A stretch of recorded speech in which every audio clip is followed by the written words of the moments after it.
Hi, hello, and welcome to another episode of The Dunker Spot. We are part of the Yahoo Sports Network. I am your host, Nekias Duncan, and joining me as always is my co-host, the always excellent Steve Jones Jr. Steve, happy Friday. How are we doing?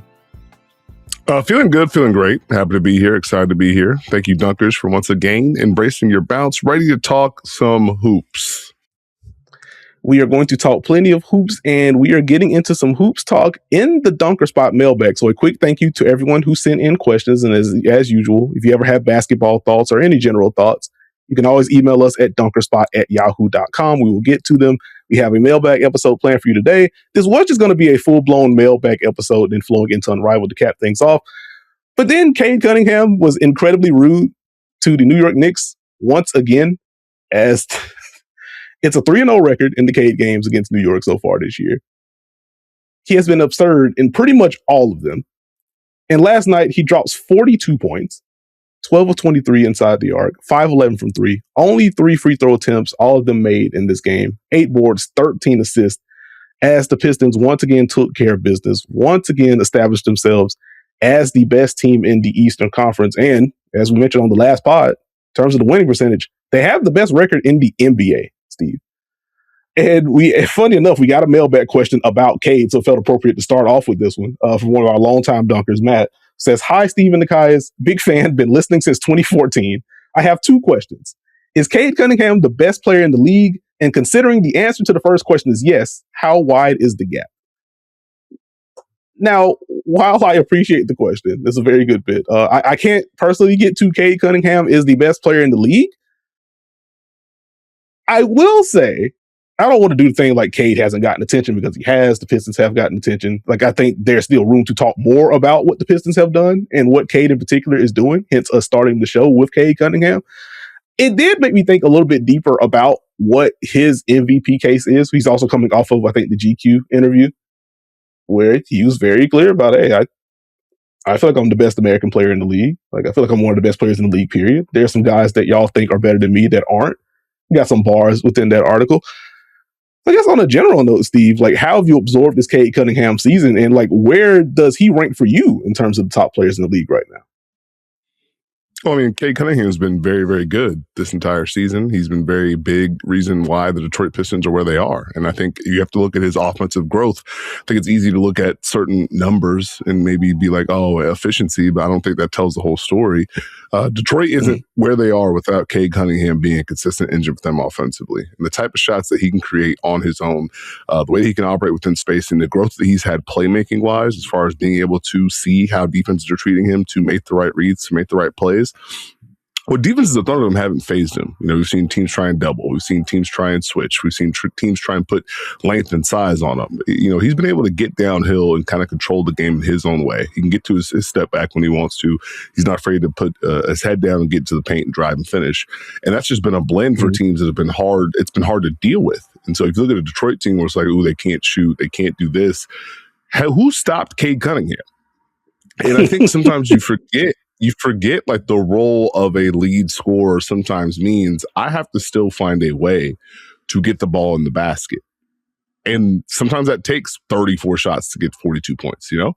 Everyone's going to say, oh, well, that's inefficient. I don't respect that. That takes a lot of confidence to continue to keep pressure on a team, to continue to try and find your shots. Not a lot of people can continue to get those kind of field goal attempts up. So I think for me, it's hard to not have Cade as a top 5 player this year. I think on a baseline level, Steve, I'm with you. He has just been incredibly good this season. And I think there's a bit of vindication to be had for the quote unquote Cade fans, and specifically the Pistons fans, over the last year and a half, where you watch Cade Cunningham when the Pistons were not as good. You see the context that Cade was operating in. I've said on this very podcast multiple times, hey, Cade's kind of operating in a phone booth right now. Like, there are some growth areas for him, like the relatively low free throw rate, you know, for his skill set early on in his career. Like, there was some foul drawing craft that he had to get better at, but the floor was also cramped. There were also some elements of he's not getting some of these calls that you would think that he would get. And Cade alluded to that in that interview as well. But he has gotten better. The context has gotten a little bit better. And ultimately, the Pistons were a playoff team last year. They were very good. They have been the best team in the Eastern Conference. And in terms of win percentage, they have been the best team in the league this year. And so, like, just on a basic level, I'm just happy for Cade that he's having this. He's been able to kind of push through with Detroit. They have built a better team around him, and now they are playing at this level. And so, 2K specifically, it hasn't just been all-star level for him. It hasn't just been all NBA level for him. This has been MVP level stuff for Cade Cunningham, and that's before getting into the games played minimum, where we don't know if Jokic is ultimately going to end up qualifying. We don't know if Wemby is ultimately going to end up qualifying. We don't know if Luka's going to end up qualifying.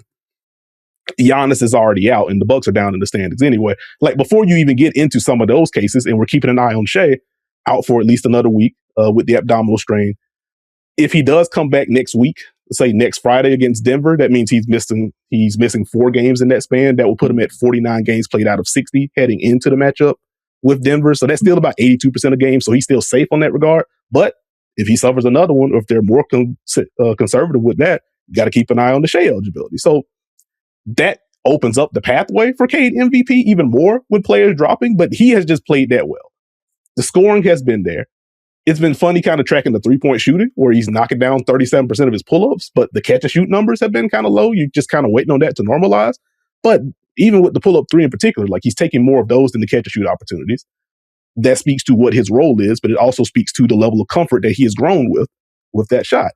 It's why you've seen teams be more willing to put length on him, or lean more into switching, or put more 2 on the ball against Cade this year, because giving him drop means he can lead the dance, play at his own pace, get to the mid-range and knock down shots, get to the rim with more foul drawing craft and get to the line, open up some of those lobs to Jalen Duren or Paul Reed or whoever the big he's playing with. And now, on top of this, I can just flow into pull-up threes. Like, he just has the complete scoring package at this point, in addition to, again, the playmaking reads that he can make. And something that JB Bickerstaff has been talking about pretty much all year long, this Detroit defense is elite. He's been pretty intentional about noting, hey, Cade is a part of this too. Like, I don't think he is Detroit's best defender, to be clear. Like, I think that is Asar Thompson. They have dogs up and down that lineup and in that rotation. But Cade's been kind of wild as a secondary rim protector. Like, he can play the passing lanes and generate turnovers in that way. So, like, there is a two-way element to what he's been able to do as well. I've been super impressed with his game. I think he very much deserves to be in the MVP conversation, which we were talking about this a little bit pre-pod, Steve, where I've just kind of been in a loop thinking about, like, what are my Cade versus Shai arguments? What are my Cade versus Jaylen Brown arguments? You know, especially, again, with Jokic kind of up in the air, Wemby kind of up in the air, things like that. Like, I think still, as of today, Shai would be my MVP. But the Cade case, on balance, is a pretty darn strong one. Like, it's 26 points, 6 rebounds, 10 assists, a steal and a half, and nearly a block. Those box score numbers are incredibly strong. As you kind of allude to with the efficiency, if you are dinging him for literally anything this year, compared to some of the other top-end MVP candidates, it is going to be the efficiency. About a 57 true shooting. That's about a point below what league average is right now, around 58.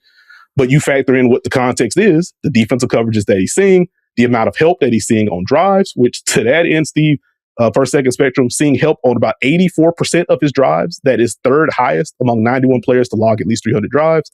Only Trey Murphy III and Shaedon Sharpe are higher than that. Like, it makes sense why the efficiency numbers may be a little bit lower than you would anticipate.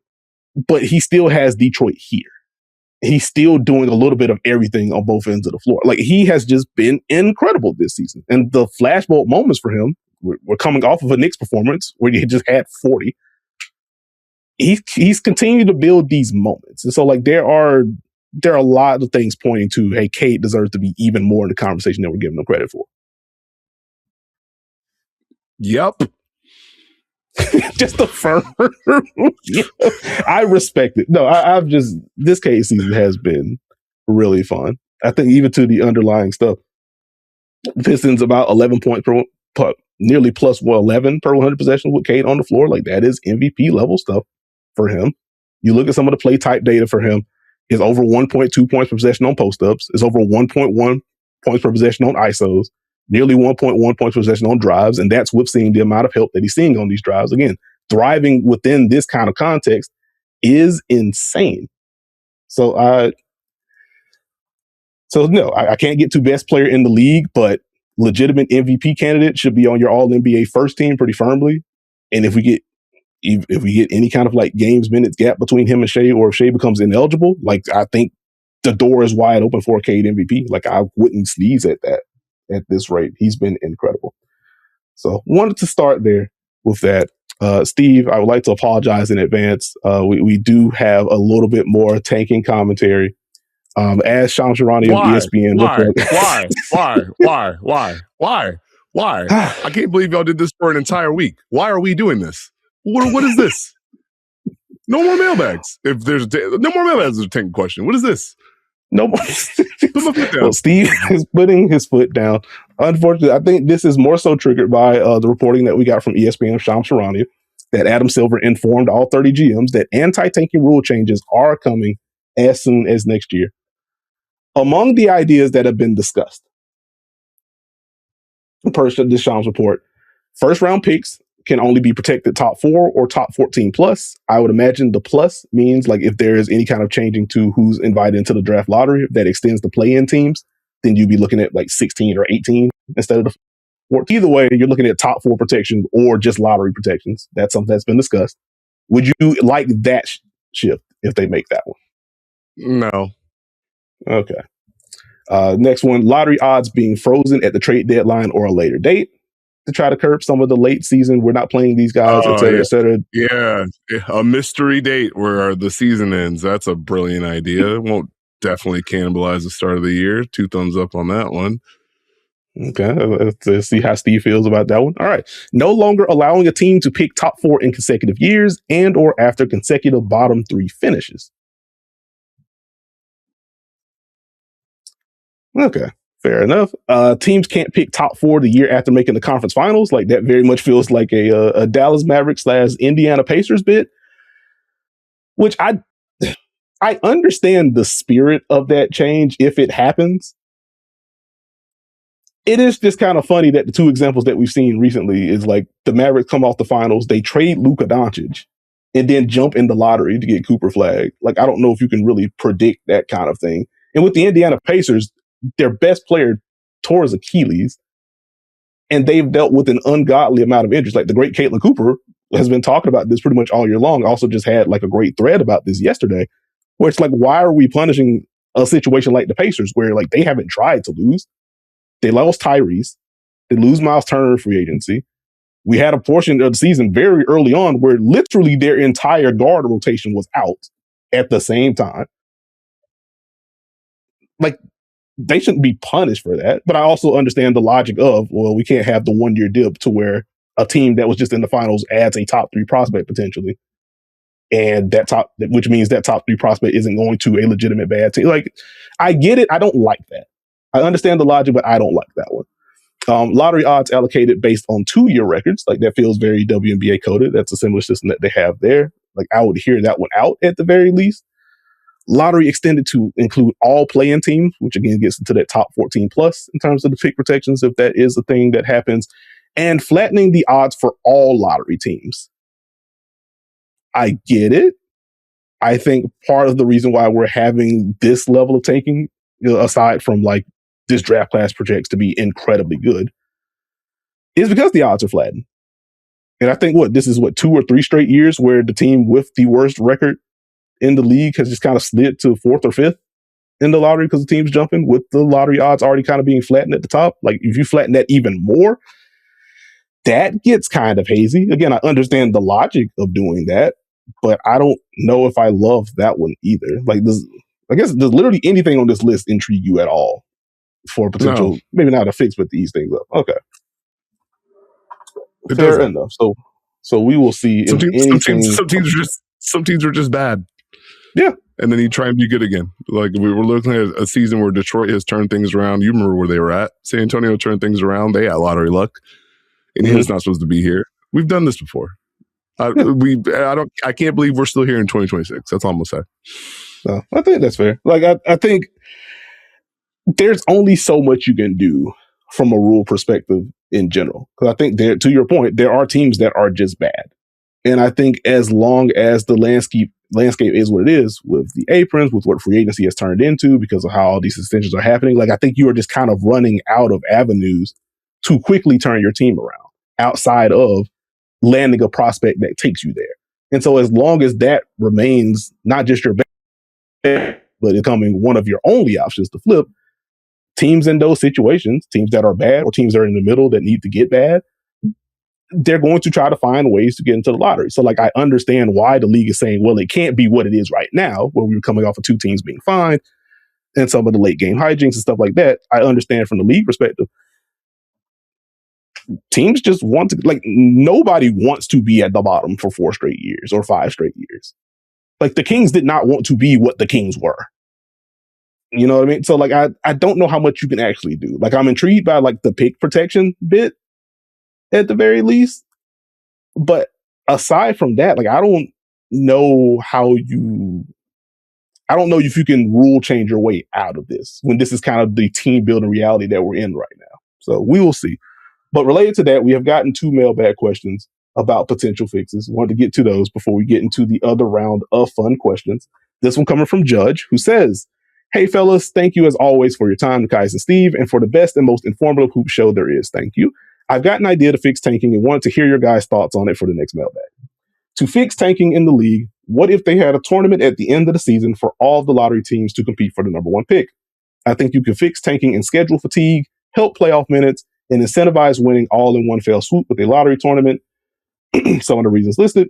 The in-season tournament has been fun and competitive, but by the end of the year, it seems like nobody really remembers who won it. And this year, especially, players and coaches have complained about the schedule crunch. Instead of the in-season tournament, let the 8 playoff teams rest for 2 weeks at the end of the season and cut maybe 6 to 8 games out of the official schedule to give them a reward and hopefully help with injuries that decide way too much of the playoffs. Then have a lottery tournament where the best lotto team is the top seed, the worst is the bottom, etc. Give all the lotto teams and their fans some huge national TV games with major stakes on the line to cheer for, and give all the players the chance to become beloved tournament legends. Imagine if someone like Devin Carter hit a game winner to get AJ DeBonta on the Kings. He's good for life in Sacramento. And it incentivizes every team to win as many games as possible and to be good to have a chance in the tournament. Of course, you still have the borderline playoff teams want the tank to be the 1 seed in the lotto tournament instead of the 8 seed in the playoffs. But A, they're already doing that anyway.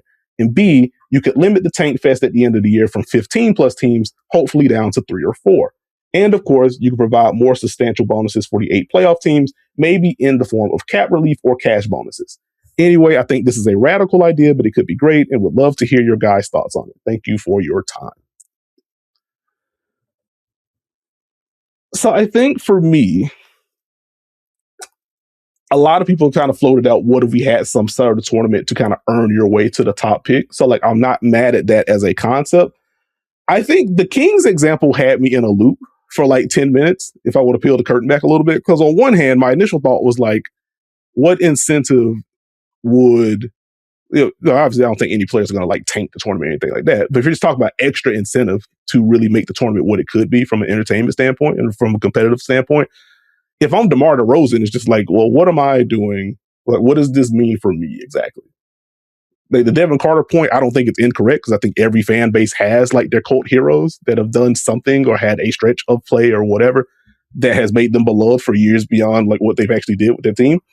So I wouldn't be surprised if something like that would actually pop off. But even then, it's like, what does that mean? But then I was like, hey, we're not super far removed from Domantas Sabonis having that meeting with the Kings. Like, hey, what exactly is our direction here? What we trying to get on? Does this set up a situation with the Kings in particular to where the vets might have been like, hey, what if we play well enough? They get this pick. This kind of streamlines their rebuild. This gets me to a better situation quicker. Like, Sabonis is out for the year. Levine is out for the year. So it wouldn't impact things directly this season if this thing existed. But in general, like, I'm in a bad situation. If this team actually wins the lottery, they may be more willing to kind of go backwards. I can get to a win now situation. Does that give me some incentive in a counterintuitive way? Like, for Devin Carter, like, I hit this game winning shot. We win the number 1 pick. They draft Darren Peterson. And now my minutes are even more in peril. Like, I don't know how he would feel about that after the fact. Yes, like raising his overall value elsewhere. But like, I don't know. Like, I think this ultimately ends up being a no for me. Like, I think removing games from the schedule, the league is probably like, well, we're not giving up that revenue if we can help it. I think the rest incentive is a positive one. But removing games from the schedule, like, that gets kind of wonky. Like, how does that impact like the games played thing? There are more questions than answers for me. So I ultimately say no on that front. But I do like the spirit of what you're getting at. Steve, do you have any thoughts on the Judge proposal? What is the buy-in level to get these players to play in this tournament? What's the coach speech to get these players to play in this tournament? Why are we taking the focus off the playoffs in the last 2 weeks of the season when we have this Western Conference that has all these teams chasing each other and trying to jockey for position, and we're going to give that tournament to the last 8 teams? The playing's fine. Playing works. We can talk about that. Talk about that kind of level of play. Didn't we just have the 2 lottery teams played yesterday? Did anyone talk about that? Are we still talking about tanking? What are we doing? What's the tournament gonna do? Who's gonna play in this tournament? What's the motivation? How am I getting my guys riled up for this one? What happens if you lose in the first round? You did all that for what? Not for me. Yeah. Understood. I do wonder what the cash bonuses will look like for the playoff teams. What is that figure? And even for the teams in the tournament, team wide, I win the number 1 pick. That's obviously incentive. But for the players themselves, it's okay, what exactly am I getting with this? Are they also getting a cash prize for this? Is this $250K? I don't know. I guess I would just send a follow-up email, give me some more details on that kind of thing. I ultimately. So the playoff teams are getting more money? They already get money for making the playoffs. Well, that is true. But I guess for there, if you're losing 6 or 8 games of gate, the rest is impactful. But I guess that is still literal money on the table, if not for the players, at least team wide. Hey, good luck with that. So. There you go. Okay. The second one we got, this will come from Zach. Says, hello, Nekias and Steve. I love the podcast. It's helped me understand the NBA better and has also gotten me more into the WNBA. I wonder what you think of this method of dealing with tanking, as I haven't heard this specific idea floated before. The 5 lowest records automatically get the top 5 picks, but the order in which they get those picks is reversed, i.e. the 5th worst record gets the top pick, the 4th worst record gets the 2nd pick, and so on, with the worst record getting the 5th pick. I think this would allow bad teams to improve, but also not incentivize them to be too bad. There would still probably be tanking to get into the bottom 5, but the worst teams would be incentivized to try hard in order to get a better pick. Obviously, this would still have issues with the 5th, 6th, 7th worst teams trying to do some buffoonery towards the end of the season as they attempt to get the 5th worst spot. But I think the pros outweigh the cons here. What do you all think? I don't like that you would have an automatic. That's a dangerous thing to pull, because why would I not try and make sure I have this exact record? If I have this exact record, I have the top pick, so I'm good to go. No thanks. Let these teams just be bad, man. I'm so unmoved by all this conversation, man. I feel you. I guess I'll quickly say, we got this, and my immediate thought was okay, so what happens with the other teams outside this? The top 5 is locked. Are the rest of the non-playoff teams then in a lottery to decide 6 through 14? Is that going just regular record at that point? I would just want more clarification on that part of the program, first and foremost. And then, as you alluded to in the email, I think, hey, if we have the 7th worst record in the league, can we get to 5th? It may not be a full-blown plummet to the bottom, to your point, so you're curbing at least some of that, but there's still, we have a target to hit. And to your point, Steve, if it is a guaranteed number 1 versus we have the top odds, it could get kind of funny towards the end of the year in a different way. So I think you're kind of moving the target there. And again, I kind of wonder, how does the rest of the lottery and thus the rest of the first round kind of play out with that kind of thing? And I guess even beyond that, I would kind of wonder, what happens to pick protections in that situation? That's just I guess that's another layer to this. Obviously you'd be kind of implementing this heading into next season, but what do you do with that kind of thing? Does that change what the protections allowed would be? Does it go from top 5 instead of top 4 in that regard? And again, with the lottery, is that now a lottery, or is that just kind of straight line? What does that do? So I would want to hear a little bit more on that front. But I get the heart of the idea, though. I think that is an interesting one. I just want a little bit more clarity on some of those things to kind of think that through a little bit more. But with that, we're going to save Steve. We're going to save our dear viewers. We're going to take a break. And when we return, we have some more fun mailbag questions coming your way. Welcome back to this episode of the Dunker Spot. Let's get back to the mailbag. This one coming from Blue Sky. Hi, Dunker Spot. Your close personal Blue Sky friend Snacks on Snacks here. Your answers last time were wonderful. I'd love to hear your thoughts on a few more questions. Number one, as a Minnesotan, I've been spoiled watching legendary defenders. Kevin Garnett, Rudy Gobert, Nafisa Collier, Sylvia Fowles, but I've struggled to see Alanna Smith's impact on D. What can I look for to better appreciate her game? I mean, I think there's a loudness to her game with the ability to block shots, but I think it's overall impact for Alanna Smith and her ability to rotate and be consistent as far as protecting the rim. And I think sometimes that gets overlooked because there is sort of a loudness that can come with defense that people can see sometimes. But if you're talking about someone whose nails rotating all the time and a big pillar and key for the Lynx defensive run over the last couple of years, it's been Alanna Smith. And so being able to defend multiple positions, being able to have great timing, be able to protect the paint, slide, make the extra rotations, protect the paint, she's done that time and time again. And so I think that's one of those things where you just kind of take a look and watch her on a defensive possession, watch her rotations, watch her effort, watch her communications, and you'll kind of see and understand a little bit more, okay, this is why she's so important to this defense. It's not always going to come blocks and steals, although she's up there in stocks every single year. It's just kind of taking a second to understand, okay, if she doesn't nail this rotation, the Lynx are in trouble. They can't be as active. If she's not able to kind of compete with different positions or get into a late switch against a guard and contain that penetration, how good is that Lynx defense? I think it's more so understanding how important she is to the base of that defense than just purely being like, well, she's a one-on-one stopper type defender. Because while she's going to compete, it's more of the overall consistency and the contribution to the base that Alanna Smith provides every night. Yeah, I think just to bounce off of that, Steve, because you nailed most of the major notes I was going to hit on. Like, her being able to take on centers just in general unlocks so much for Minnesota's defense. This is where you get to fully unlock Nafisa Collier as someone that can blow up things with switches, or just unlock her as a roamer in general, because Alanna Smith is battling with those bigs. And it was kind of an up and down experience for her during the 2024 season. Last year, she was so much better defending post-ups in general, just kind of pushing out catches, some of the fronts that she can get into, making those passes more difficult. And again, if you have Nafisa Collier roaming on the back end, good luck trying to get those passes in. If it's it's going to get picked off, or if it's made, it's an immediate double team. Minnesota's really good at rotating out of that, forcing turnovers. And to Steve's point, her ability to execute multiple coverages in and of herself can get up to the level if necessary, can switch, especially getting to some of those late switches. Those are there. Her calling out as many scram switches as she does to get Courtney Williams or some of those other guards out of trouble. Like, those are the kind of the quieter things that make that defense run as smoothly as it does. Her communication, to Steve's point, has been incredibly important. And I think just in general, like, watch her footwork and watch the hand activity. Like, that also plays into the stocks and getting the blocks and some of the stuff at the rim. Like, the rotation instincts are certainly there. But when she's at the level of screens, or when she's getting ready to switch, just kind of watch how she stabs at the ball handler.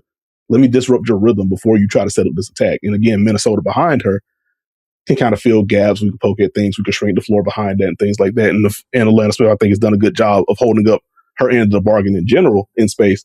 But yeah, it's just a little bit of everything. I think she was a very deserving co-defensive player of the year this year. I think she ultimately was my number one pick. I didn't have an official ballot, but she was one for me. I think in general, there's just more appreciation that can be had for what Alanna Smith does on defense. So I really appreciate that question.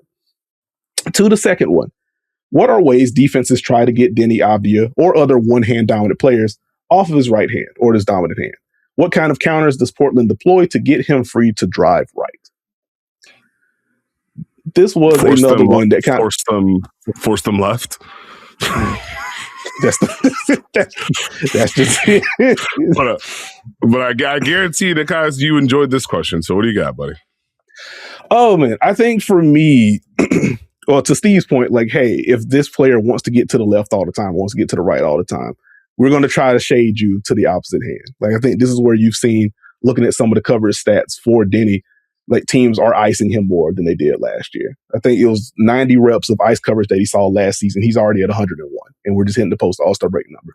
And even the rate of those has gotten higher. So, like, that's going to be a basic way of, if he's in pick and roll, let's try to get him away from that hand. Let's see if we can shade him the other way, force him to do something else. As far as potential counters, like, a lot of this, honestly, as I was telling Steve ahead of the pod, I just watched an ungodly amount of Deni Avdija drives. I did not watch all 902 that he's logged so far this year. I'm not going to give you the actual number. Just know it's a lot. A lot of this is just, I am getting to my right hand, even when you try to shade me to my left. Like, looking at some of the closeout attacks for him, where they are very intentionally closing out to a certain side to make sure he can only go to his left. It is just, let me jab this way and then attack your top foot and get to my right hand anyway. Like, they do sprinkle in some of when they use Donovan Clingan as a hub above the breaker on the wing. Like, you'll have Deni kind of roping around those, getting a catch on the move.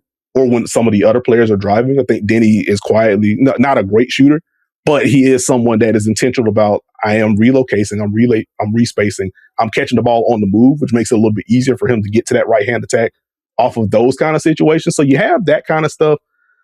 Like, you look at some of the off-ball stuff that he gets, like, you'll see him, like, I'm stationed in the left corner, so I'm getting to my right anyway. Like, you see some of that.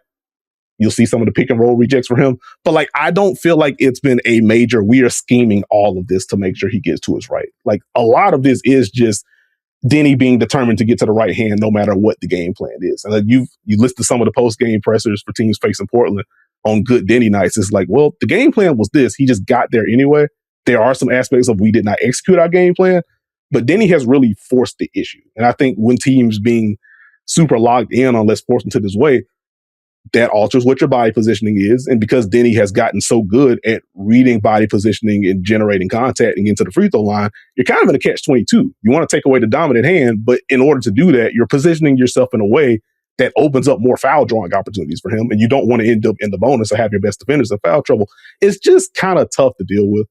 And just quickly on the numbers front, again, 902 drives logged as of recording. That is a little over is 1.06 points per possession on any trip featuring a drive. Solid number there. 607 of his 902 drives have gone right. And the efficiency on those naturally goes up, 1.13 points per possession on those trips. 607 right-hand drives for Deni leads the NBA. Donovan Mitchell is second with 447. It is a gap of 160 drives to the point of him being that kind of right-hand dominant. But teams haven't done a good enough job of taking that away. So that's where you go there. All right, next question going to come from Eric, who asked, can Paige Bueckers and the Dallas Wings contend for a WNBA title this season? She looks amazing and unrivaled, and they have the number one pick. Can she recruit 2 or 3 high-level starters to join her and make a title run in her second season? For me, one, I don't know if they're going to contend for a title this season. I think the Dallas Wings will make a leap. One, because who knows who's going to be where and when they will be available to be there. But I do think this could be a situation where you're able to add more pieces to the team and take another leap, maybe accelerate the rebuild to a degree. So I don't know if they're going to contend this season because this is still a very competitive league. It's going to be a little more spread out. It's not going to be as easy, and teams are going to have to come together very quickly. So there could be an advantage if some teams stay together to kind of elevate. But you could put yourself in position to make some noise depending on who you add and what you add. And Paige has been really good and unrivaled. I think, having an understanding of what is expected of her, having an understanding of how defenses are looking to guard her, and being able to kind of have a year where she got stronger and better, it's only going to serve her. So I would not be surprised if Dallas makes a leap. I don't know if it's going to be that we're a contender for the title type beat because it's hard to win the W. Incredibly difficult indeed. I guess first and foremost, like, can we please get a CBA done so we can actually have a next season? I'm glad some progress is being made, but let's close this gap. Let's get this thing done. On top of that, though, I'm with you, Steve. Like, I think contend for a title is going to be too steep for me. I think that's less about Paige and more about Dallas would really have to reconfigure this roster. Like, I think it's helpful that pretty much 90+% of the league is an unrestricted free agent this year. And so when we do get a CBA done, you would have, I guess at this point, like an abbreviated free agency period. But like, you do have the opportunity. Hey, Paige, what are the recruiting skills like? In addition to, as mentioned in the question, we have the number one pick, whether that's our fam, do you go AZ Fudd? Do you go Lauren Betts, get more size up front? Like, you have options there, or worst case scenario, or not even worst case scenario, if you want to go the other way, hey, can we use this pick to get insert player or players here? If there are some other rookie scale players around the league that intrigue you around Paige Bueckers, can we use this pick to get 2 of those or something like that? But yeah, it's going to be kind of steep for me because, like, even looking at what free agency is going to be, I would imagine like the Aces core is going to be back. I would imagine the Liberty's core is going to be back. I would imagine the Mercury's core is going to be back. And then if you have any other like all-star movement going to any of those other 3 teams,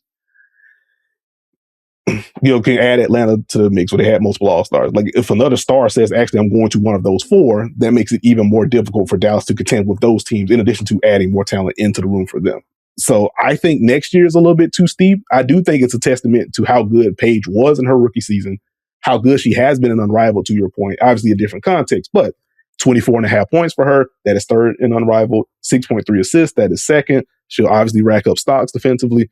So like, I think she is ready to give, I'd say she's ready to give like top 10 value or top 8 or top 7 value in the league next season. Like that wouldn't surprise me.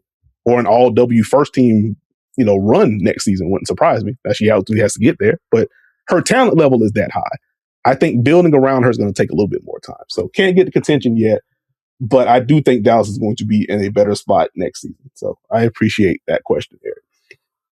Now, next couple are going to come from Xander, who says, gents, hi and hello.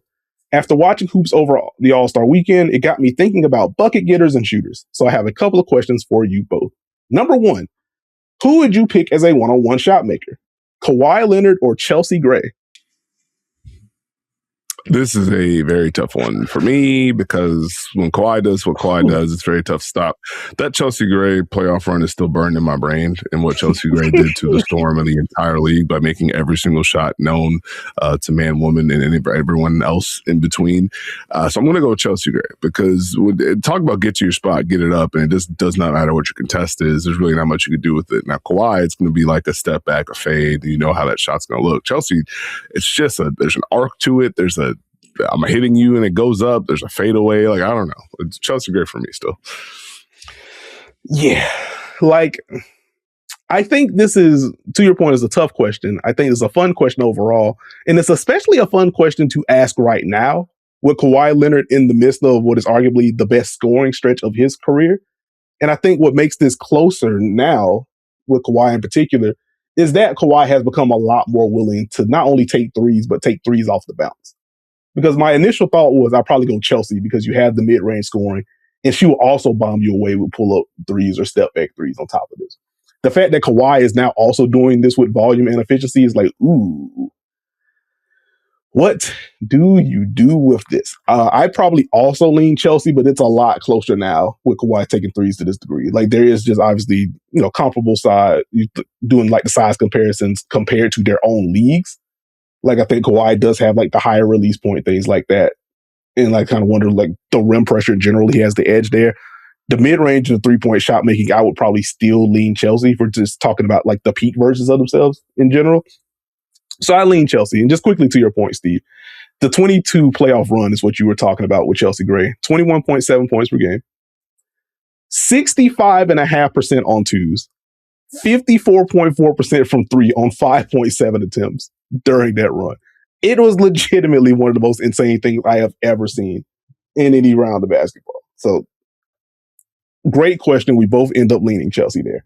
Number two, who are your top 5 most aesthetically pleasing jump shot forms in the NBA currently? Xander says his top 5 would be Damian Lillard, Donovan Mitchell, Klay Thompson, Devin Booker, and Jaylen Brown. Steve, top 5 looking jumpers in the league. I'll probably go Stephen Curry, Klay Thompson, Anthony Edwards, Kevin Durant, and Damian Lillard. Okay. I like it. Like the quick, compact jumpers. I respect that. I think for me, like I am, and the people that know me personally, I am very much a fan of like, hey, give me elevation, give me a sway, give me a lean of some sort. It just kind of speaks ease to me.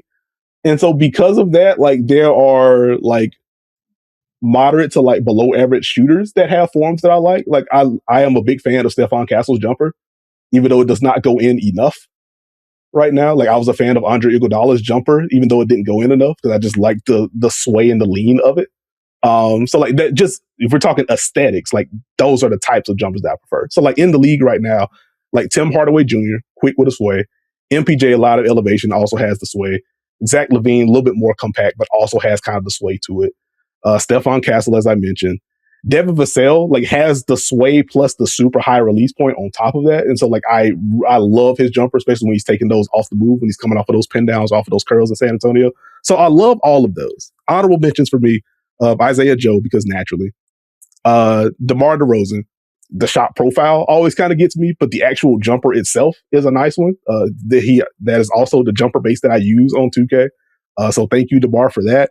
Klay Thompson and Steph Curry are also on my honorable mentions list because Kevin Durant's a fun one for me. And the wild card that I'm sure I'm going to get laughed at for you, Steve. I am an appreciator of the Jaren Jackson Jr. jumper. Lower release point, but I like the lean for him. So like when he's on one of the shot making mixers from D, like I just love the way it looks for him. So those are some of my favorite looking jumpers in the league. And the third question, lastly, with the discourse flying around Dame, Steph, Klay, and Devin Booker already committing to the 3-point contest for next year, why do you think star players are more willing to perform poorly in a shooting contest than they are in a dunk contest? Is it needing to come up with creative dunking ideas instead of stationary shooting?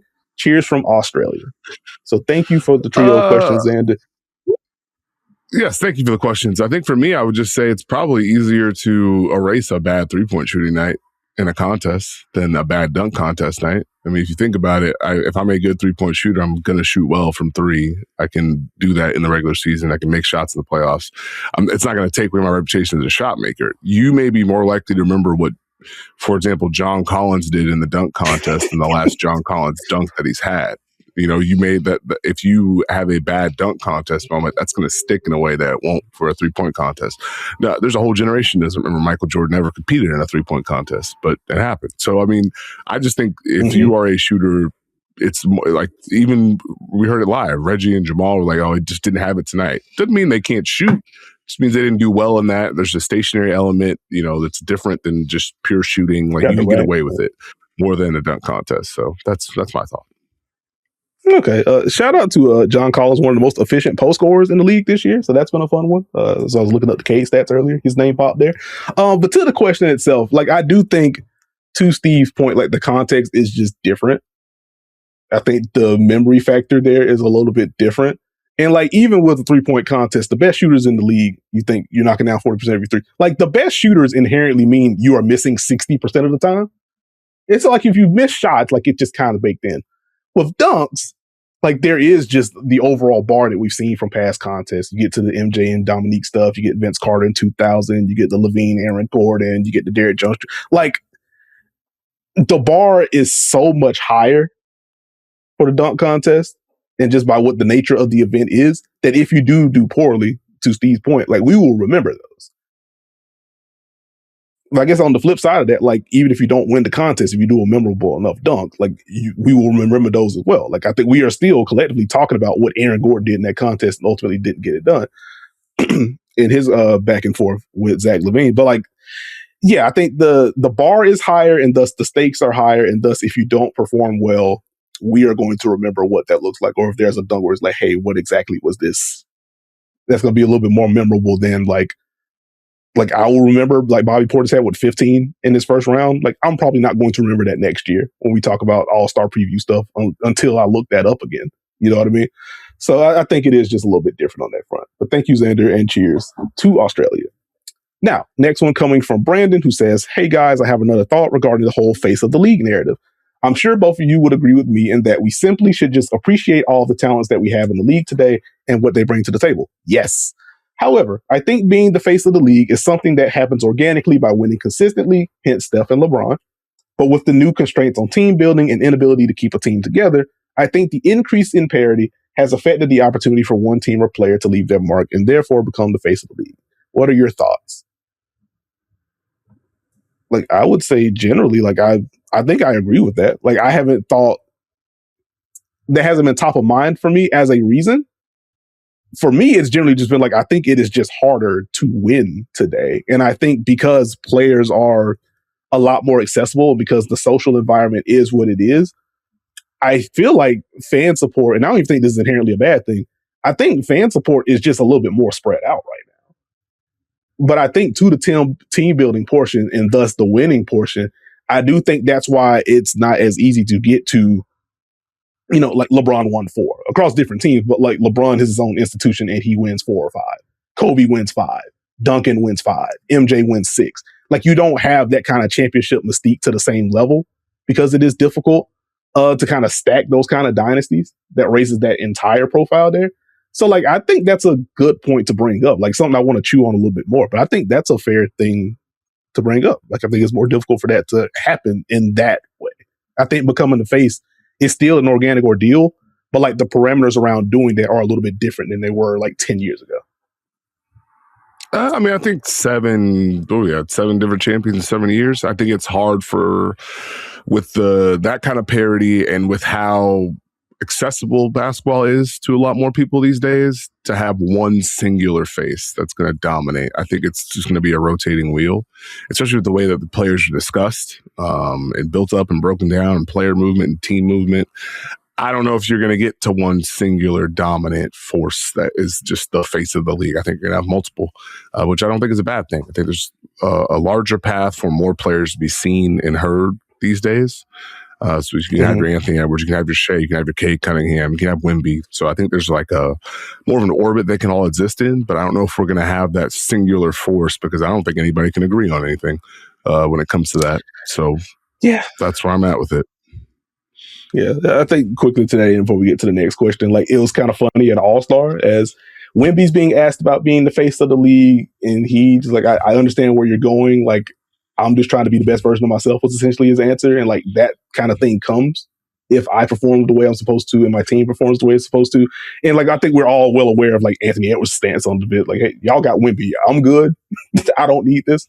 While also still just being one of the most charismatic players and one of the best players in the league anyway. So people naturally gravitate to him regardless of what he's saying on that front. So I guess there is like also an element of, do you want this? How much are the players going to embrace that title? But I like that question though. That was a good one. Next one going to come from Jen. Day One Duncan says, hello, Steve and Nekias. Hope you're both feeling good, feeling great. First of all, thank you both for all you do to make basketball a more inclusive place. Now for my question. While I know his case gets more difficult now that he's on the Wolves and next to Naz Reid, is Ayo Dosunmu a dark horse candidate for Sixth Man of the Year?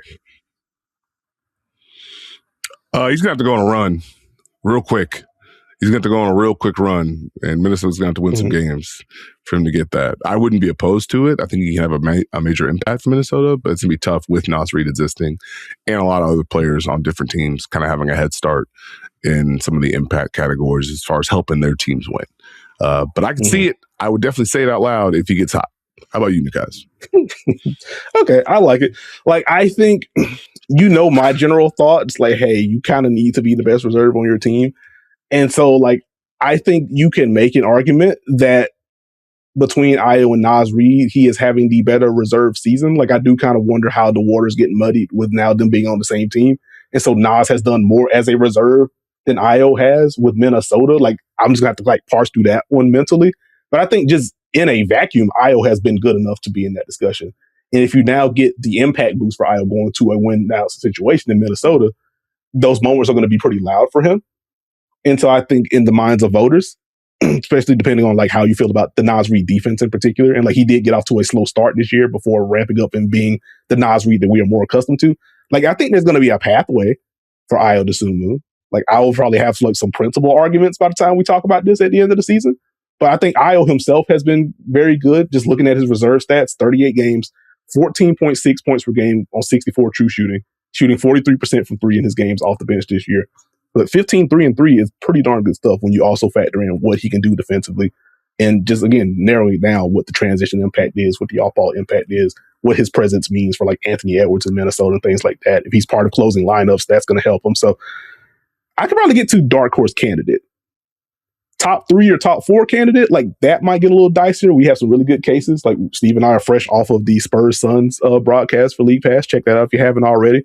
Like Keldon Johnson, I think is going to factor pretty heavily into the conversation, just as a quick example. But I think it's fair to keep an eye on Ayo.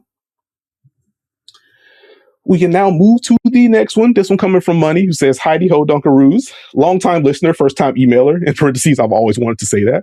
As someone who's unfortunately a Kings fan, this recent injury news for Domantas Sabonis, Zach LaVine, and Dylan Cardwell means we're going to be playing the young guys more. What are some lineups you guys are excited to see the Kings bring out?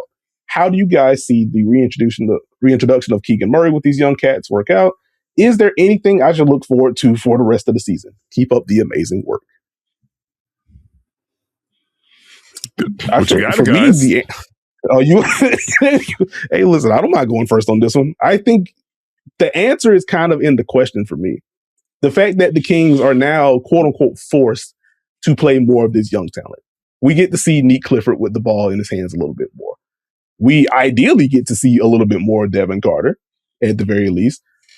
Let's see what Maxime Reynaud can continue to do. Like, I think he's been, I said it on the pod, a week or so ago. Like, I'm kind of surprised that Maxime Reynaud didn't end up being in the Rising Stars competition, especially with some of the injury replacements that we had. But, like, he has been one of the better rookies in the league over the last, 2-3 months, if you want to extend it out. So, getting more Maxime Reynaud, do we let him take some threes? Are we going to give him more ball handling, just in general, more playmaking responsibilities in addition to just some of the rim roller stuff? Like, I'm excited to see them lean more into that. And with Keegan Murray being reintroduced to this lineup alongside these young guys, like, okay, that's a similar note that I've hit with Keegan Murray. What are these on-ball reps going to look like, big dog? Are we letting you initiate handoffs? Are we letting you run pick and roll more? Do you get to, just in general, initiate more offense to take some of this pressure off of a Neek Clifford or any of the young guards there? So, like, I think the fun for you is seeing these guys kind of stretch their limits in games that ultimately aren't going to matter. If you give Neek Clifford 35 pick and rolls in a game and the Kings win, like, again, you're keeping an eye on lottery odds naturally, but it's just like, okay, we won because of the young guy that we just drafted. Like, I can feel good about that. Maxime Reynaud puts up 20 and 17. Yeah, we wanted to keep an eye on our lottery odds, but we won because of the guy that we just drafted. Like, that's going to be the fun. In terms of lineups that I'm going to want to see, give me Plowden, give me Carter, give me Clifford, give me Murray, give me Reynaud. Like, any amount of that 5-man grouping is going to be the fun for me. A lot of defense, a lot of energy, some fun shot creation there, enough shooting around Reynaud if you want to unlock some of the pick and roll stuff. Like, that's probably where I would want to go. Give me the youth is where I'm at. What say you, good sir? I mean, you just need Devin Carter, Neek Clifford, Keegan Murray, Maxime Reynaud. Any combination of those 4 plus 1 will be fine. So that should be what you want to see. Let's see what these guys have down the stretch of this season. All righty. We got 2 more mailbag submissions, 3 total questions. This one's going to come from Kieran. Excuse me if I mispronounced that. You have permission to yell at me if I got that wrong. But number 1, with so many players in new places post-trade deadline, what is the balance for coaches having the new players fit in with the scheme or identity that's already there versus slightly tweaking your scheme / what you do to get the most out of the incoming player? Well, I mean, I think it depends on the type of player. And usually you're trying to find someone who's either going to elevate what you do or bring like something slightly better that enhances what you do, if that makes sense. So it's not like you're going to automatically change everything you do for this player. Now, you may add more things for them, but if you're looking at like a James Harden in Cleveland, yeah, we may just be able to do a couple more pick and roll things, take some plays that he's used before, but that's not going to change necessarily our fit offensively as our spacing and everything. We just have someone who can elevate our pick and roll play. So I think it's just depending on how good your team is, how strong your identity is, and what you do the most. So I don't think you're going to change your identity all of a sudden because you have a different type of player. If they bring a different element, that may help. But I think it's more in integrating them into what you do and getting the most out of them within that, if that makes sense. I don't think you're going to tweak all of your scheme, especially this late in the season, to specifically, gravitate towards that player unless you really took a swing for the fences, in my opinion. But more times than not, coaches it's refreshing to have something that's a little bit different. So you can add some different things in defensively or offensively, depending what type of player you got. But it's hard to really just go, yep, we're going to do all of this for this player. It's pretty tough. Okay. I think you hit the major notes there, so I won't hang there too long, Steve. Like, I think you don't really get into the scheme tweaking, etc., unless this is someone that's like shifting your hierarchy in some kind of way. Or I guess like more of a defensive thing. We're adding a center that allows us to execute more coverages so that naturally now we just open up the playbook a little bit more. But to your point, like, it's more so like, can you enhance what we already do? Like, even James Harden coming into Cleveland, like, they're not becoming a pick and roll team. They were already running plenty. You have Donovan Mitchell, you had Darius Garland when healthy. It's now you were just substituting Darius Garland for James Harden. And so, like, the volume may shift there because of how good Harden is and how durable he is. But the actual concepts themselves haven't changed that much. So I think Steve nailed that one. As for the second question, I know a little bit about Steve's basketball background with his dad being a D1 player and being a coach in the league. For Nekias, I was wondering about your background with ball and where you were able to acquire so much knowledge on the game. It is very true. I do not have the credentials of my esteemed co-host here in Steve. So for me, I think, don't make the face. This is very much a compliment. But Okay, you got it. But no, in all seriousness, like for me, and I think I've told this story before, like I very much grew in love with basketball, but like football was initially my favorite sport.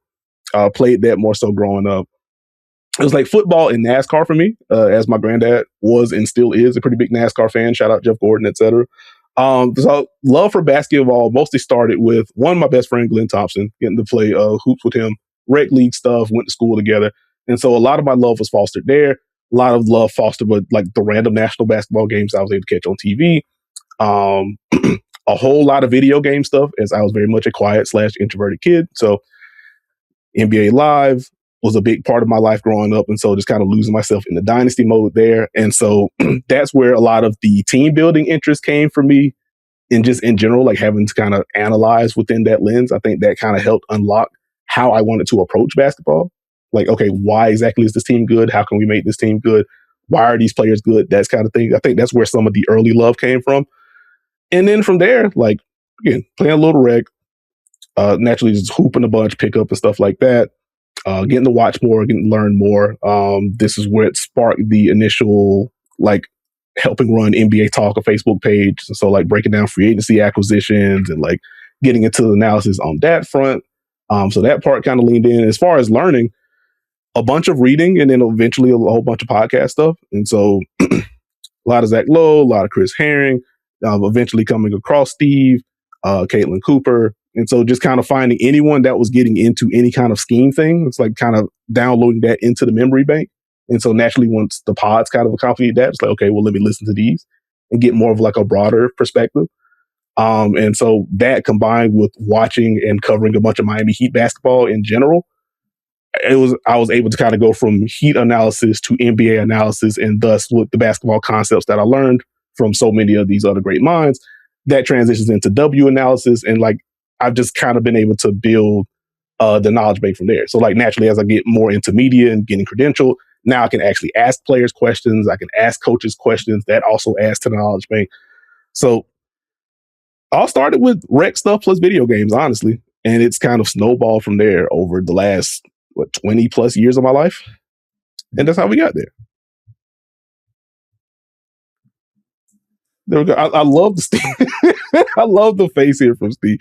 Last question is going to come from Jeremy, who says, while I understand you two can find the positives in each NBA team, I need you both to hit the respectfully messy button and identify which team seems the most rudderless in the NBA. It's the Kings. Oh, it's the Kings for you? Yep. That's fair. Like it's probably also Sacramento for me, because like I just don't get how you end up with this much salary on your books and you ultimately didn't get rid of any of the big salary guys, etc. You don't have like a true blue chipper, even though they do have young guys that I like. That's just part of weird. I do wonder, because it's Jeremy specifically, like how much of this question was a lead into, hey, can you talk about like what the Pelicans got going on right now and what they're trying to do? Because as much as I've enjoyed Derek Queen, like that trade did still just happen.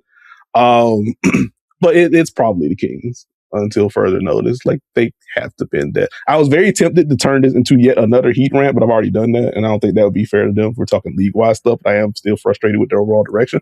We will see what the next 6 or 8 months looks like for the Miami Heat. But with that, we are going to take a break, and when we return, we will preview the unrivaled action in the weekend. And we are back with this episode of the Dunker Spot, and we have more unrivaled action coming your way. We are approaching pretty quickly, Steve, the end of the regular season, the playoffs starting next weekend on that front. And if we're talking about another announcement, MVP voting ends on Monday. And so I think we're going to get into some awards thoughts on Tuesday. Just wanted to make you aware that it's almost about that time to get into some MVP conversation. But the playoffs are rapidly approaching. We have some fun matchups heading into the weekend that also have some legitimate playoff stakes. One that doesn't at the moment right now, or at least not on the major sense. The first game of Friday night, we have the Phantom taking on the Laces. The top 2 teams in league standings wise, the Phantom 8-3, the Laces are 9-2. Both teams have already clinched their playoff spots, but as they are the best 2 teams in the league, like I am just on a general note, kind of curious to see, like, does the minute distribution change at all between these two? Since they've already clinched, they have no real risk of falling out of, well, I won't say that. I guess the Mist could technically pass like one of those two to get into 2, but I do wonder, do they do anything differently rotation wise since we're this close to the playoffs, or if this is just going to be like more of a pride, like we want to prove we're the best team in the league. That should be a fun one. Those defenses are elite. The guard play is strong. I would imagine it's going to be a battle for pride between these two competitive teams. If you're looking at Brittany Sykes and Alyssa Thomas and Jack Young on one side, and you have Kelsey Plum and Aaliyah Boston trying to figure it out on the other side, especially with Kiki, I would imagine this would be a competitive game. So even though they both have clinched playoff spots, I would imagine the Phantom would like to be first. I would imagine the Laces would like to remind the Phantom that we beat you last time and we're the best team in the league. So I would imagine that to not just be a walk in the park.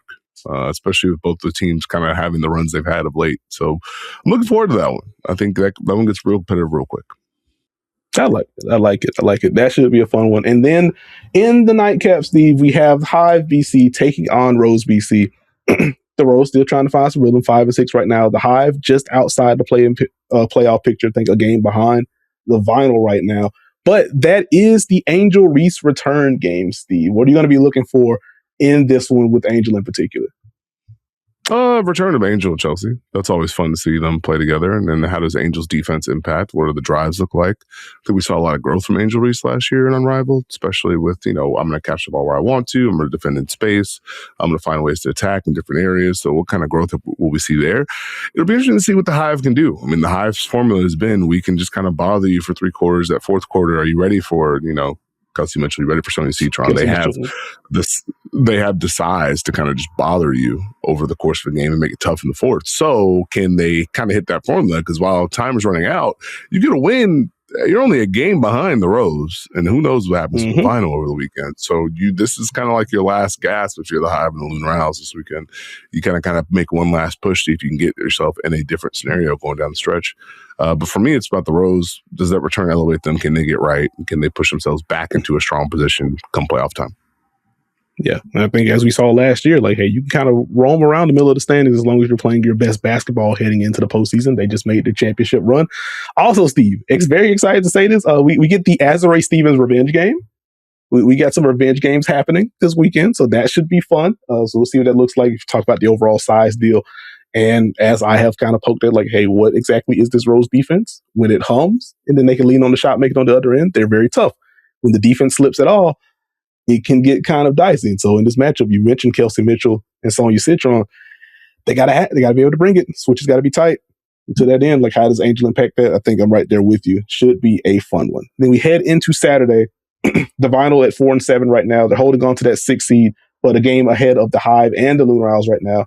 Taking on the Breeze, still trying to settle in a little bit as they implement some new pieces right now. Should be a fun one. And then the nightcap there, Lunar Owls taking on the Mist.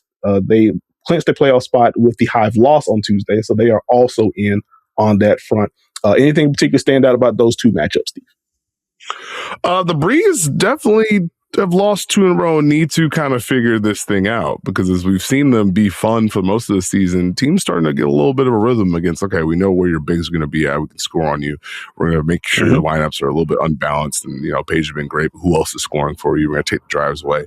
So they need to get some momentum going into the playoffs and to make sure they stay in that race, because, Vinyl knocking on the door, Hive knocking on the door. Do the Lunar Owls have one more swing? With the type of competitors they have, with the type of talent they have, do they have one more swing at the bat? You're going to have to put them away. From the Mist, I just need the Lunar Owls to be done. Like, we just have to get you out of here, unfortunately. Because do you really want to deal with Marina and Skylar and Lee Edwards in a setting? Like, that's not necessarily what you want to have to deal with. So keep them down while you can is probably be my advice. Yeah, that is a lot of bucket getting on the Lunar Owl side. And something that you brought up, Steve, is that, hey, this Mist team is very talented. There's a level of lineup versatility they can get into. If they're not knocking down jumpers, the offense can get a little hazy. So if the Lunar Owls are able to get enough stops, they have the bucket getters on the other end. So that should be a fascinating matchup. And with the Vinyl and the Breeze need to find themselves. The Vinyl, as I've talked about on here before, like, hey, what exactly is the offensive consistency here?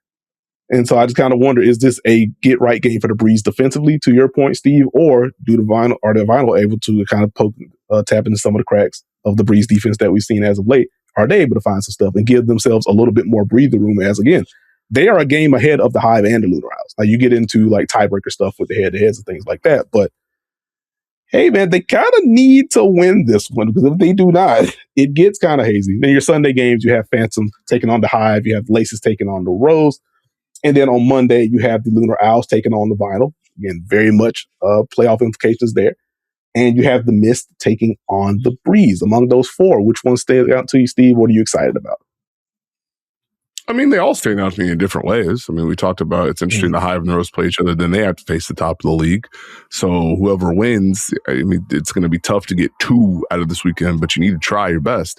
I think Lunar Owls Vinyl gets real interesting if the Lunar Owls are able to pull off a win early in the weekend. And I think Mist Breeze can also get real interesting.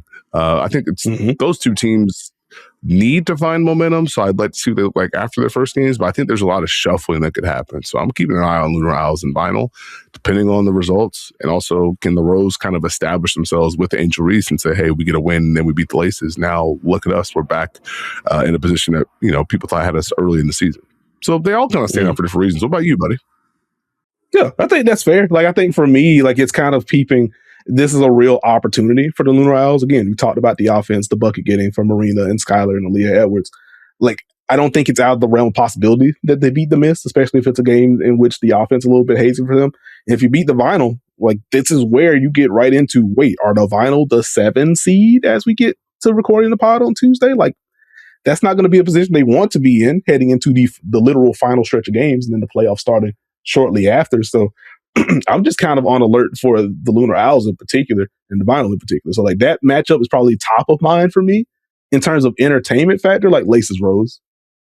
You're looking at the best team in the league right now, or I guess we'll see what the record is after their matchup with the Phantom. But that squad, you get Chelsea and Jackie again. So we see if there's any like one-on-one revenge happening in that matchup in particular. But again, it's another game with Angel Reese getting reacclimated with this group rather. And so that is where I would have it. But entertaining stretch of games coming up. I'm excited to see what happens on this front. And again, as mentioned at the top, MVP voting ends 5 p.m. Eastern on Monday. And so like I don't think that's going to be announced Tuesday. It's going to be announced, I would imagine, end of the regular season. But we at least get to talk about some award stuff on the next pod. So stay tuned for that one. And with that, thank you for listening to and hold on. Oh, go ahead. Hold on. Before you get there, I have one free throw for you. Oh, okay. So it's about the Philadelphia 76ers. Obviously, they're trying to make sure Joel Embiid is healthy. But when he's out of the lineup and they're kind of leaning on BJ Edgecombe in their scoring, are they Tyrese Maxing?